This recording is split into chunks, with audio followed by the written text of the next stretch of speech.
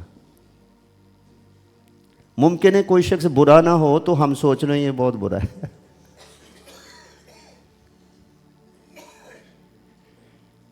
کئی دفعہ ایک سائیکولوجیکل بیماری بھی ہوتی ہے، میں نے کئی لوگوں سے سنا ہے کہ کسی کو نفسیاتی بیماری ہے، وہ مجھے لوگوں نے شکایت ہے کہ وہ دیکھیں نا وہ جا رہے ہیں، وہ تو میرے اوپر ہنس رہے ہیں،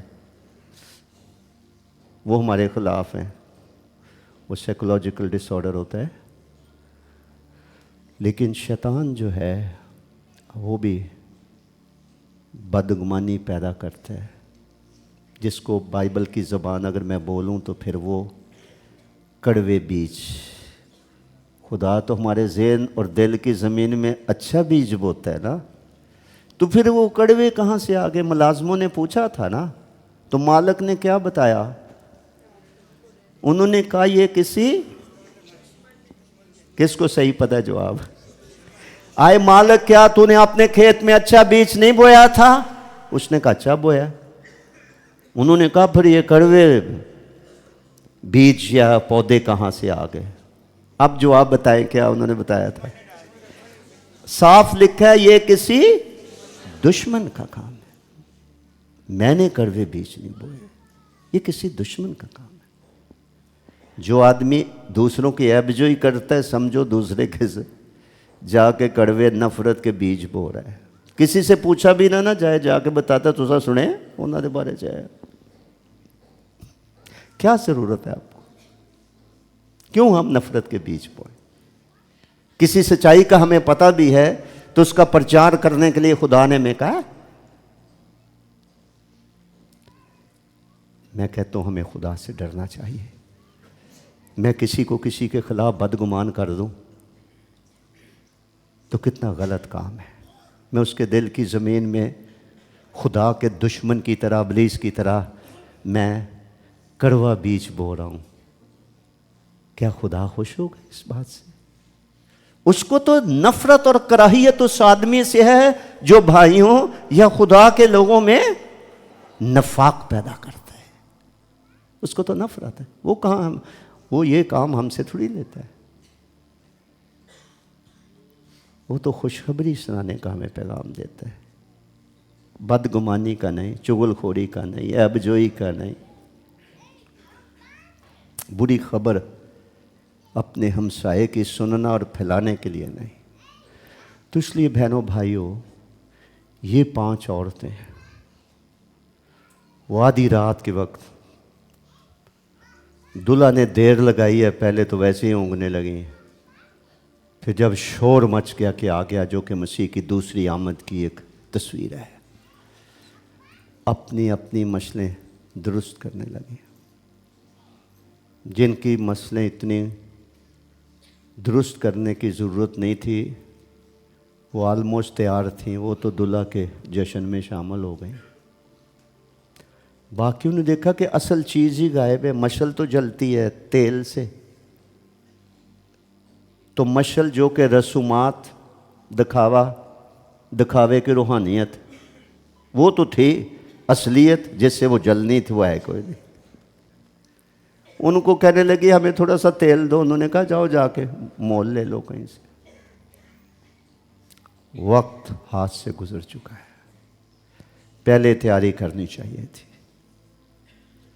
اپنی فہم کو درست کرنا، وہ مقبولیت بخشے گا، خدا سے بھی ہم شاباش حاصل کریں گے اور انسان سے بھی ہم حاصل کریں گے۔ آخری بات اعمال کی کتاب کے 24 آیت میں لکھی ہے، شریعت پر عمل کر کے درستی سے چلنا۔ بات وہی جو میں نے شروع میں کہی ہے، خدا کے کلام، خدا کے کلام کے آئینے میں اپنے آپ کو خود ہی پرکھ لینا۔ ہمارے ملک میں تو یہ نہیں، میں نے جب سیمنری کی میں بڑا حیران ہوا کہ کبھی کبھی ہمارے امتحان ہوتے تھے تو پروفیسر کہتا تھا کہ چلو اپنے پیپرز کی مارکنگ کرو، تو ہم نے کبھی، ہمارے ملک میں تو یہ کبھی نہیں ہوا کہ اسٹوڈنٹ خود ہی اپنے نمبر لگائے، لیکن ہمیں ملتے تھے۔ وہ دیانتداری سکھا رہے تھے کہ آپ کتنے دیانتدار ہیں، اپنے آپ کو کتنے نمبر دیتے ہیں۔ ہاں، یہ کام ہم اپنے لیے بھی کر سکتے ہیں، خدا کے کلام کے آئینے میں اپنے آپ کو دیکھنا، کیا میں شریعت پر، اگلا لفظ اہم ہے، کیا میں خدا کی شریعت پر درستی سے چل رہا ہوں؟ اس کا مطلب ہے اپنی راہوں کو درست کرنا، جن راہوں پر روح القدس انگلی رکھتا ہے، نشاندہی کرتا ہے کہ تجھ میں اس بات کی کمی ہے۔ ایک ضروری آیت آپ پڑھ لیں، یعقوب کے عام خط کے پہلے باب کی 25ویں آیت ہوگی، یعقوب کا عام خط، پھر ہم دعا کریں گے، خدا کے فضل کے تخت کے سامنے اپنے آپ کو پیش کریں گے، اس سے پیشتر کے ہم شاعر بانی میں شریک ہوں۔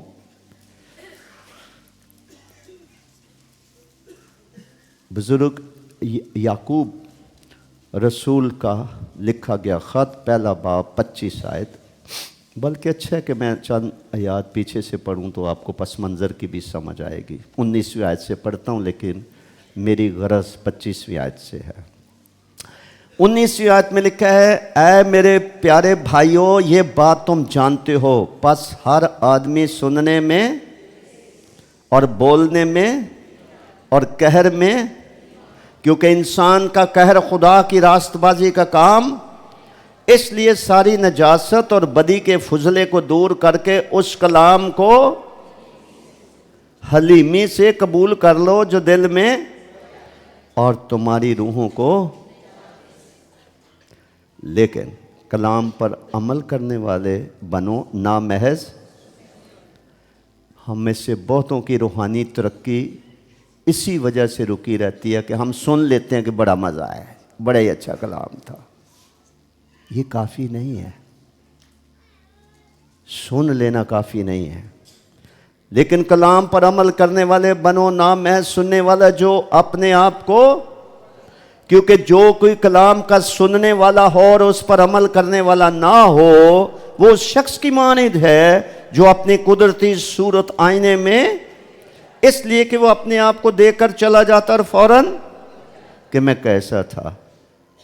اگلی آیت ہے جس ہمارے ساتھ گہرا تعلق ہے، وہ لیکن سے شروع ہوتی ہے. لیکن جو شخص آزادی کی کامل شریعت پر غور سے نظر کرتا رہتا ہے، اس کی زندگی میں کلام مرکزی حیثیت رکھتا ہے کہ میں نے کچھ بھی ہو جائے، میں نے کلام سے ہٹ کر کچھ نہیں کرنا. میں نے کلام کی کوئی دفعہ اپنے اوپر نہیں لگنے دینی تاکہ میں مجرم نہ ٹھہروں خدا کی عدالت میں.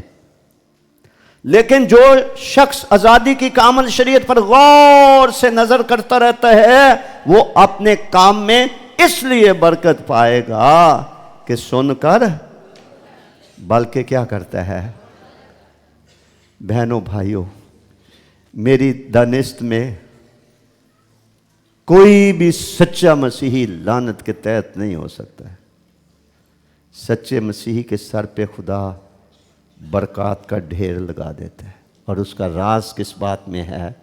آزادی کی کامل شریعت جو خدا کا کلام ہے، اس پر ایسے ہی غور کرنا جو نصیحت یشوع کو کی گئی تھی پہلے باب کی 8ویں آیت میں. شریعت کی یہ کتاب، اس سے نہیں تو نے آگے پیچھے ہونا. پچھلے دنوں میں تو سنڈے کو تھا یوب میں، یہ کوئٹہ سے 325 کلومیٹر آ گیا کوئی، ادھر میں عبادت کروا. لیکن میں نے پچھلے سنڈے کا، میرے پاس وقت نہیں ہوتا، لیکن ایسے خدا نے میرے دل میں ڈالا، میں نے پوری سروس کوئٹہ بیٹھ کے اٹینڈ کی.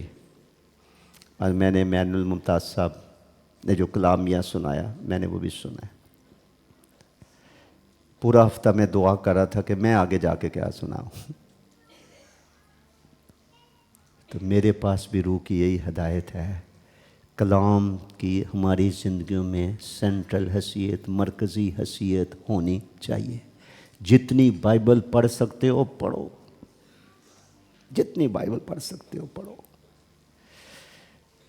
جس گھر میں خدا توفیق دے، فیملی پریئر میٹنگ شروع کرو. بھلے ایک ورد پڑھو خدا کے کلام میں سے، بھلے ایک زبور پڑھ لو، کوئی ایک گیت یا زبور گا لو بچوں کے ساتھ مل کر. کلام کی طرف لے کر آؤ ان کو. کلام تبدیلی پیدا کرے گا، لعنتوں کو دور کر کے یہ برکت لے کر آئے گا، یہ شفا لے کر آئے گا، یہ تازگی لے کر آئے گا، یہ سربلندی لے کر آئے گا، یہ عزت کی اور وقار کی زندگی بسر کرنے میں ہمارا سب سے بڑا مددگار ہوگا. جو آزادی کی کامل شریعت پر غور سے نظر کرتا ہے. بس میں بیٹھے ہیں، موٹر سائیکل چلا رہے ہیں، whatever you are doing, think about God and his word. خدا کیا چاہتا ہے؟ خدا کے کلام میں سے میں نے کیا سیکھا؟ آج میں نے کیا پڑھا ہے؟ ممکن ہے ہم میں سے بہتوں نے آج بائبل ہی نہ پڑھی ہو. ناشتہ کیا ہو، سب سے پہلے ناشتہ اس کا کرنا ہے، پرسنل ڈیووشن. بیٹھیے، بھلے 10 منٹ پڑھو، 15 منٹ پڑھو، آدھا منٹ پڑھو خدا کا کلام. اس کو اندر آنے دیں، نوالوں کی صورت میں کھائیں اس کو، اپنے خوراک کی طرح اس کو لیں. ٹھیک ہے؟ کئی ہم میں سے بیمار ہیں، ہمیں ڈیلی میڈیسنز لینی پڑتی ہیں، وہ ہماری ہیلتھ کے لیے ضروری ہے. اس سے بڑی میڈیسن نہیں ہے. اس کو بھی ہم نے چبانا ہے، اس کو بھی ہم نے نگلنا ہے، ڈیلی لینا ہے. اور اس کے اوپر ہم نے غور، آزادی کی کامل شریعت پر غور سے نظر، سوچ و بچار، گیان دہان، میڈیٹیٹ کرنا. خدا کیا کہنا چاہتا ہے، میرے لیے کیا ہے. اور پھر جب خدا کا روح ظاہر کرتا ہے، قائل کرتا ہے، سمجھا دیتا ہے، تو پھر اس پر عمل کرنے کا تہیہ کر لینا، وعدہ کر لینا، اور ہر وہ قدم اٹھانا جو اٹھانے کے لیے خدا کہتا ہے. استثنا کی کتاب میں سے جو حوالہ میں نے 30ویں باب میں آپ کے سامنے پڑھا تھا، 19 آیت میں لکھا ہے، تو زندگی کو اختیار کر، وہ زندگی جو مسیح کہ قربان ہونے کے نتیجے میں ظاہر ہوئی ہے، جس سے انہوں نے خود اپنی زبان مبارک سے یوں فرمایا تھا، میں اس لیے آیا کہ وہ زندگی پائیں اور کثرت کی زندگی پائیں۔ اور دنیا حیران ہو جائے گی آپ کی زندگی کو دیکھ کر کہ اس برے جہان میں آپ کیوں ایک فرق انسان ہیں۔ بتائیں کیوں فرق ہے؟ ہمیں ایک زندگی ملی ہے مسیح مصلوب کے کفارے پر ایمان لانے کی وجہ سے۔ ہم آپ سے اچھے نہیں ہیں، ہم آپ سے کسی بات میں اچھے نہیں ہیں۔ اچھا بنانے والا صلیب پر ہوا، دیکھ میں ہر ایک چیز کو نیا بنا دیتا ہوں۔ کو بننا تو چاہے، وہ تو درجہ بدرجہ ہمیں تبدیل کر کے اپنی صورت پر، جو خالق کی صورت ہے، خدا کی مانند، وہ ہمیں بنانا چاہتا ہے۔ کو بننا چاہے گا تو تابع زبردستی تھوڑی ہے۔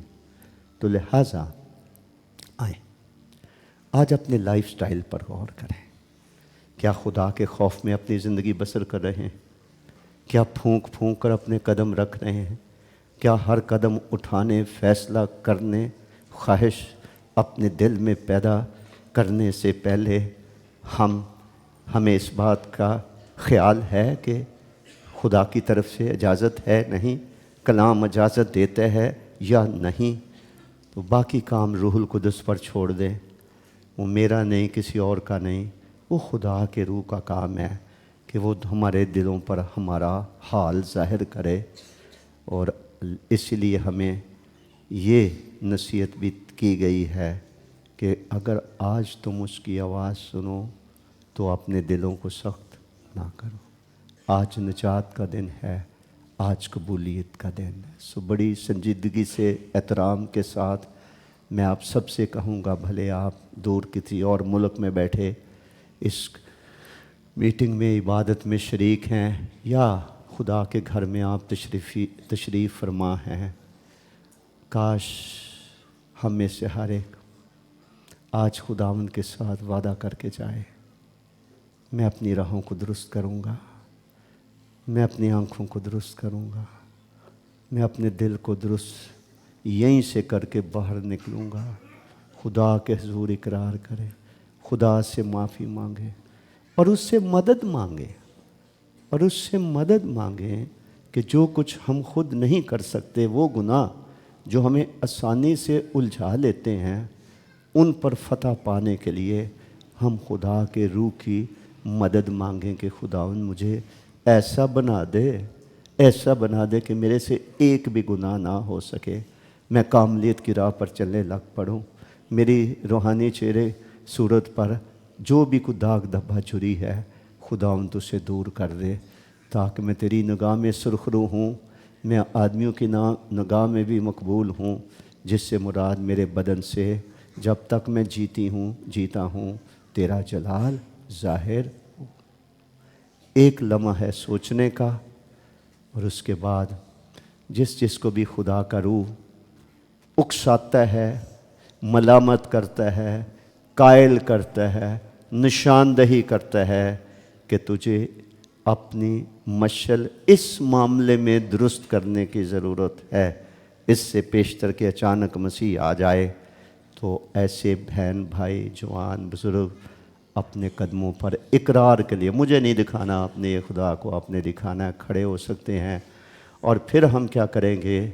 کلام کے مطابق لکھا ہے، آؤ خدا کے فضل کے تخت کے سامنے دلیری سے چلیں، آؤ خدا کے فضل کے تخت کے سامنے دلیری سے چلیں تاکہ ہم پر رحم ہو، اور ہمیں خدا کے رحم کی ضرورت ہے، ہم میں سے ہر ایک کو اس کے رحم کی ضرورت ہے۔ وہ دستیاب ہے، وہ موجود ہے، لیکن اس کے فضل کے تخت کے سامنے آنے سے وہ مل جاتا ہے، اور اس کے فضل کے تخت کے سامنے خدا کا شکر، و مسیح نے کہا اگر کوئی میرے پاس آئے میں اسے ہرگز نکال نہ دوں گا۔ یہ کتنی پیاری پیشکش ہے، یہ کتنی محبت کا اظہار ہے کہ خداوند ہماری بشری کمزوریوں سے واقف ہے، وہ ہماری حماقتوں سے واقف ہے، کہاں کہاں ہم گر گئے وہ واقف ہے، کہاں کہیں ہم دشمن کے فریب میں آگے، بھلے وہ ابلیس تھا یا انسان تھا۔ He knows each and everything. He knows the condition of our hearts. So let's come before God humbly.